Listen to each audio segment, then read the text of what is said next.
अस्सलाम वालेकुम दोस्त, रिक्वेस्ट है ना 2 मिनट तो खांसी हो रही है, काफ़ी इलाज करवाया, काफ़ी कुछ इन्होंने पैसे खर्चे ने, सिरप ले ने, कफ कैंडियाँ ले ने, मगर इन्होंने आराम नहीं आ रहा। तो दोस्त अज मैं तुम्हें बहुत ज़बरदस्त इलाज दसागा इंशाअल्लाह ताला। तो खांसी की तो ठंड नज़ला जुकाम भी नहीं कभी कोल आएगी, खांसी शायद गिल्ली होए या सुक्की होवे।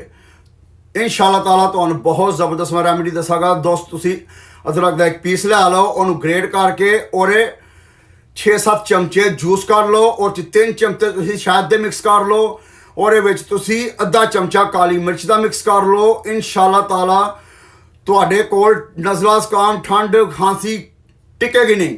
तो तुसी दोस्तों और अलावा प्रेशर पॉइंट मैं दसना वा, यह प्रेशर पॉइंट गले का है, इन्हू तुसी इस तरह 2 तो 3 मिनट प्रेशर मसाज देनी है दोवां साइडों ते। इंशाअल्लाह ताला तुहानू इन्ना सुकून मिलेगा।